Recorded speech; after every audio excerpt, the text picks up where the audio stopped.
Krásný dobrý den ve spolek. Vítejte u dalšího dílu na téma kvíz Harry Potter s umělou inteligencí, neboli chatem GPT. Dneska pokračujeme v krasojízdě s tajemnou komnatou. Minulé tak jsem dávala kvíz já chatovi, tak dneska to otočíme a otestuju sama sebe. Tak já jdu se smolit nějaký zadání pro něho, jo. Tak, ahoj čete, mohl bys mi dát kvíz na téma kniha Harry Pottera tajemná komnata, nějaký extra těžký kvíz pro experty bez odpovědí ABC. Tak schválně. Určený pro skutečné experty, otázky jsou otevřené bez výběru odpovědí, musí spolehnout na vlastní paměť a znalosti detailů. 15 otázek. Mě dává míň než já jemu. Tak, rovnou mu to budeme psát. Jo. Jak se jmenuje mudlovská dívka, která je první obětí baziliška? Tož to je ta ufňukaná Uršula. No jo. A bude mu stačit odpověď ufňukaná Uršula, protože já nevím, jak ona se jmenovala, když nebyla duch ještě. Co se z ní stal? Napíšeme ufňukaná Uršula, stejně jako nevím. Dvojka. Co přesně říká Ron, když Harry po pádu do zapovězeného lesa slyší hlas, který Ron neslyší? Po jakým pádu do zapovězeného lesa? To zase... To má zase blbě, tyjo. Nebo se mě snaží napálit, ale žádný pád do zapovězeného lesa se tam nekonal. Trojka. Jaké 3 přísady museli Harry, Ron a Hermiona získat, aby uvařili mnoholičný lektvar? Kruci písek. Zase mnoholičný lektvar. Já si ho nepamatuju. No, takže kousek z někoho, v koho se chceme proměnit. Kůže zhřímalá a roh lidožravého dvourožce.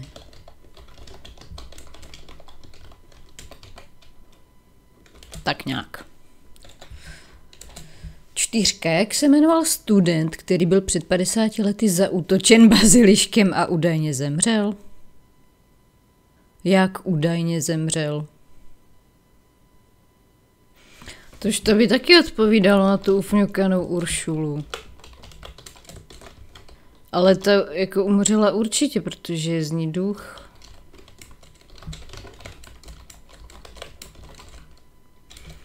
No ale tak v tom případě se vracím k té jedničce, to tady jako si nejsou jistá, jako jestli myslí tu ufňukanou Uršulu, anebo třeba Hermionu, jo, protože v období, kdy je Harry jako ve škole. Ježišmarja, počkat, jo, mě teďka možná v hlavě něco se cvaklo, nebyla to ta Penelope Clearwaterová? Jen tak náhodou. Přítelkyně Percyho. Dáme Penelopu. Ale upřímně si fakt nejsou jistá. Počkat, tak tak já budu přemýšlet teďka, jo. No tak první, jakože první, no tak byla ta ufňukaná Uršula, jo. To teda máme v té 4. Jo. Když byl Harry teda ve škole, no tak první, tak kdo byl napadený, tak byla paní Norrisová, přece kočka. No, pak myslím, že, jako nevím úplně přesně to pořadí, jo, ale pak tam byl určitě skoro bezhlavý Nick, který byl napadený. Colin Creevy, ten byl taky napadený. Pak ta Penelopa, myslím. No a pak Hermiona. Takže bych nechala teda jako tu Penelopu. Jdem dál. Jaký je úplný název knihy, ze které Hermiona zjistila, že v tajemné komnatě bazilišek? Ty kráso. Tak to si asi nevzpomenu. To je hodně těžký. Wow. No, tak to nevím. 6. Jak se jmenuje duch, který přibývá na děvčích toaletách a má spojitost s tajemnou komnatou? Ty vole, a tak jako co ta 4 teda? Ta 4 mě mate. Já mu to tam napíšu, jo. Mate mě otázka číslo 4. Teda jako si myslím, jo, že žádný student jako údajně jako to je blbost. No, dobře, jdeme dál. Jaké 7, jo? Jaké slovo napsal Hagrid na dort, který poslal Harrymu k narozeninám v tomto díle? Asi pamatuju jenom 1. A to navíc z filmu jenom. Tak já nevím, co mu tam mohl napsat. Všecko nejlepší. Kdo je ve skutečnosti autorem deníku, který Ginny ovlivňuje? Tom Roy Riddle. Voldemort. 8. Ježišmarja, ne, 8. 9. Jakou přezdívku používá Tom Riddle a co znamenají jednotlivá písmena jeho celého jména v originále? I am Lord Voldemort. Přezdívka je Voldemort. Jak kdybych to teďka nenapsala v té předchozí otázce, že? Jaké magické stvoření Hagrid vychovává tajně ve své chýši v tomto díle? Žádný si nevybavuju. Dám žádné. Co udělal Lockhart, když se s Harrym a Ronem vydal do tajemné komnaty? Co udělal? Pokusil se na ně seslat kouzlo zapomnění? Si myslím teda. Jako nevím, na co konkrétně se ptá. Kdo najde Hermionu specifikovanou? Tady si zase někdo plete angličtinu a češtinu. Tak asi jako spetrifikovanou, takže jako skamenělou a co má v ruce. No kdo ji najde, no to nevím, ale Ronovi, jako Harrymu a Ronovi, tak to taky vlastně ukáže profesorka McGonagallová. Tak bych řekla, že ona ji najde. V ruce má stránku z knihy. Který předmět použije Harry k tomu, aby zničil deník Toma Riddla? Zub bazíliška, prosím pěkně. Jak se jmenuje skřítek, který se snaží zabránit Harrymu v návratu do Bradavic? Ty vole, lehčejší otázka být nemohla. Dobí. Co má ve znaku Zmiozelův erb a jak to souvisí s děním v knize? Že by to byl had? Chceš pak i správné odpovědi na kontrolu, nebo si je chceš ověřit sám? No jasně, že chci správné odpovědi na kontrolu a běda tobě, jestli je budeš mít blbě. Tak, pojď mi hop. Je vidět, že mám knihu hodně načtenou, no ještě, aby ne. Ty vole, já jsem trefila tu klírovou, ok. Takže 1. Penelope Clearwaterová správně byla jednou z obětí baziliška, stejně jako Hermiona, obě byly skamenělé, nebyla však první obětí, to byla paní Norrisová, to jsem říkala. Je to chyták, pokud se držíme první lidské oběti, pak to sedí. Tož, jak se jmenuje Mudlovská dívka, napsal, no tak jsem nečekala, že tam bude jako kočka. Žádný pád do lesa se nekonal, správně. Do lesa se v tomto díle vydávají Harry, Ron k Aragogovi, ale to nesouvisí s hlasem, který Harry slyší. Ten slyší už ve škole a Ron ho neslyší, což Harry komentuje jako to jsi to neslyšel, byl to hlas. Tak touhle větou si úplně nejsou jistá. Přísady do mnoholičného lektvaru. Hej, už minulé, tak mě to zaškrtnulo jako blbě. Částečně správně, ale smíchané. Správně. Část těla z toho, v koho se chceš proměnit, například vlasy. Špatně kůže zhřímala. To je vymyšlené. Pijavice. Hej, tady tohle, on to prostě si vezme z angličtiny a pak si to překládá podle sebe. Takže to si potom zase opět najdu v knížce a tomu teda opravím.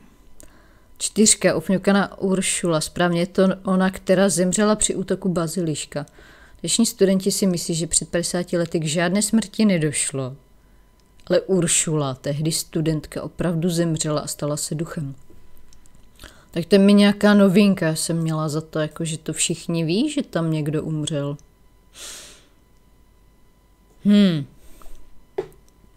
5. V jaký knize našla Hermiona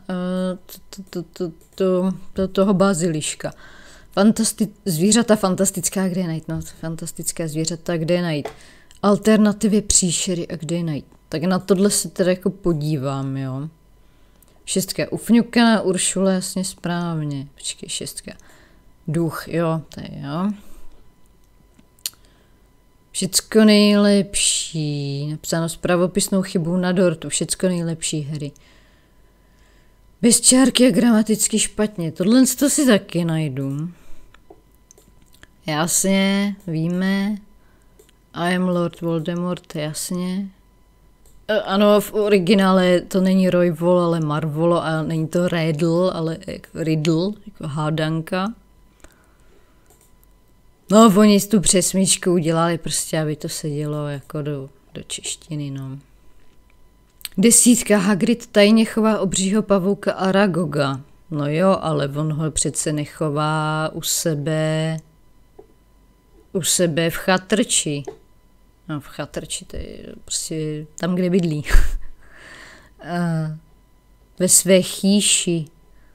On se ptal, jaké magické stvoření Hagrid vychovává tajně ve své skrýši. No a Aragog žije v zapovězeném lese. Hlavně, že jsem tady to napsal, do lesa se v tomto díle vydávají Harry, Ron k Aragogovi. No, takže tohle to teda jako mě uznává blbě. Lockhart se pokusil seslat kouzlo zapomnění, blablabla.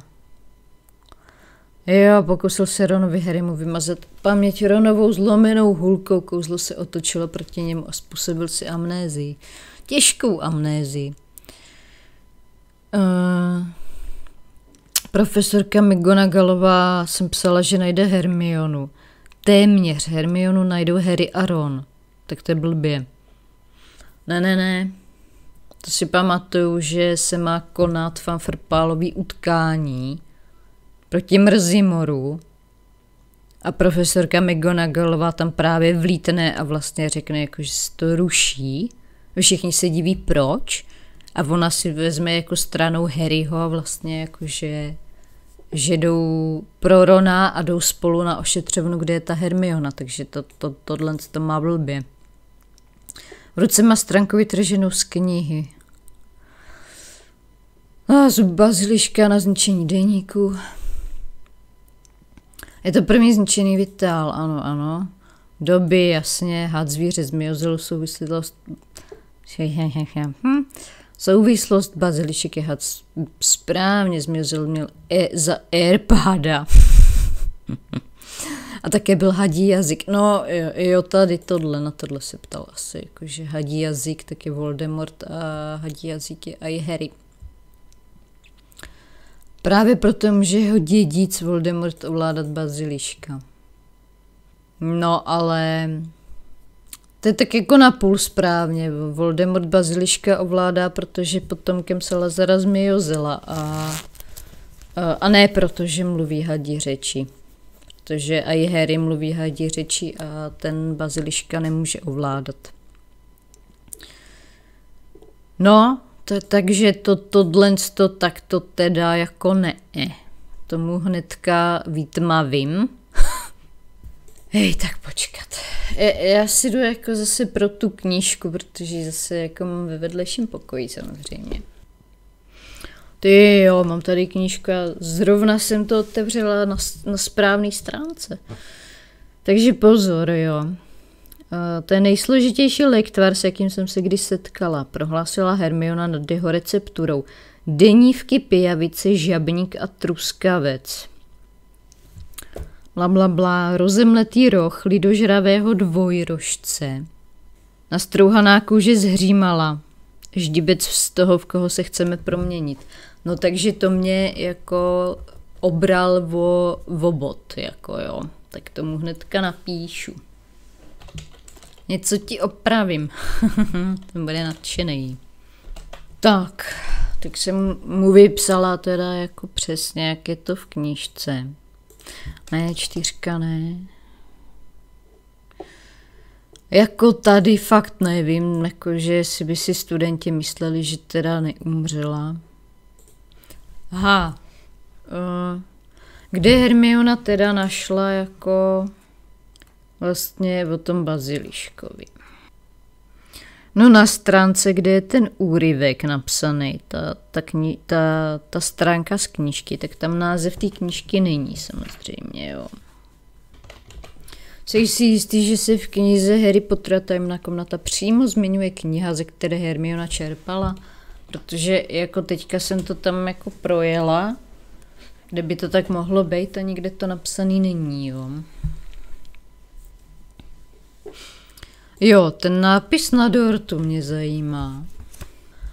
Hele, ta 7, tak ta je vlastně blbost, teďka mě to došlo, protože to si podle mě plete s 1. Protože v tajemné komnatě tak vlastně Harry mu žádný dopisy ani balíky nechodí od přátel, protože všechny schovává doby. Aby si Harry myslel, že na něho kamoši zapomněli a nechtěl se tak dobrodavic vrátit. Tak, co mě dál zajímalo? Jo, ta 10, to má blbě. Aragog bydlel v zapovězeném lese. Ne u Hagrida. Já neumím psát dneska. Ježiš, co mám napsat? V chýši nebo doma? Jo, tak, potom ta 12. Já si myslím, že v té knize, mně už se to nechce hledat popravdě, ale já si myslím, že... No, počkat, já to najdu. Hele, no tak pozor. Je to tady jako teďka čtu, jo. On fakt jako se rušil ten fanfrpálový zápas. McGonagallová odvedla Harryho a Rona na ošetřovnu, kde ležela skamenělá Hermiona, ale i ta Penelopa Clearwaterová, jo. Jo a zrcátko, tyjo, měli v ruce. Teda vedle nich na podlaze našli malé kulaté zrcátko, ale tady se prostě nikde nepíše, kdo je teda našel. A vlastně se ani teda nepíše, jako která z těch dvou, jestli Hermiona nebo Penelopa teda jako byla první studentka napadená. No. Takže tak, no. Takže já jsem vlastně napsala, že v knize se nepíše, kdo přesně našel skamenělou Hermionu. Píše se jen to, že někdo našel Hermionu a zároveň Penelopu.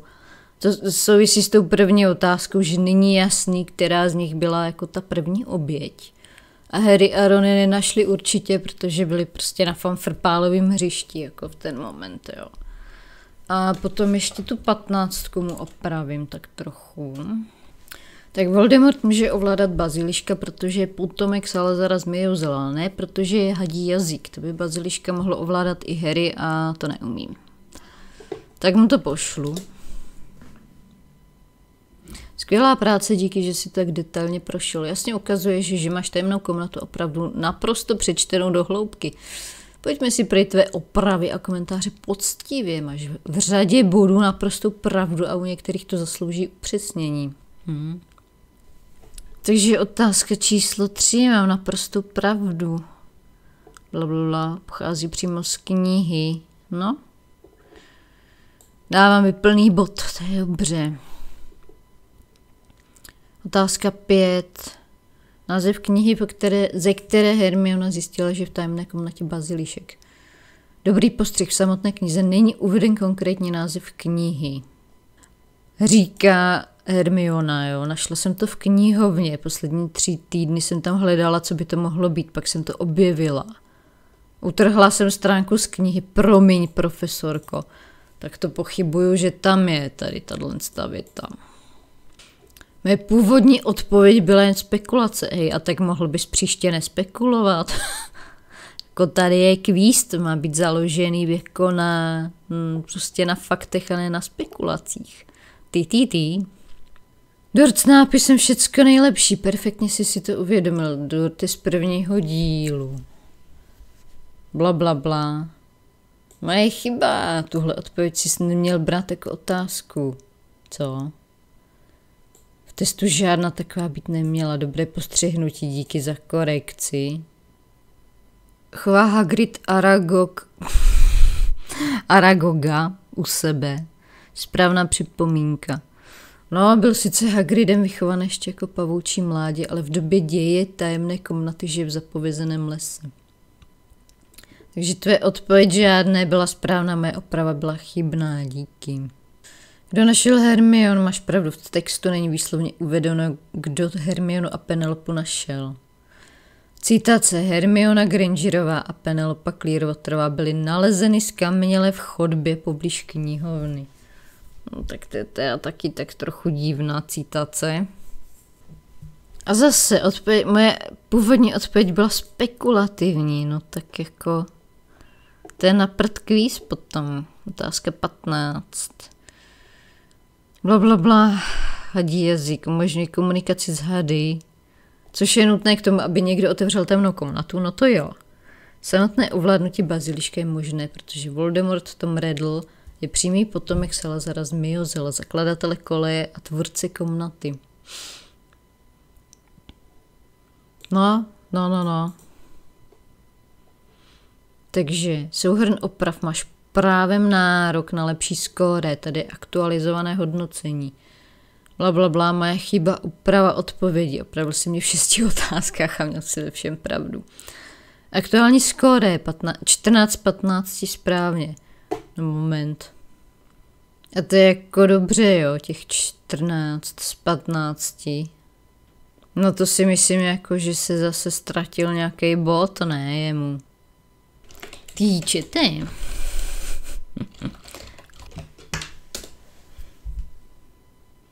No, tak schválně by mě zajímalo, jako kde mě chybí ten jeden bod teda.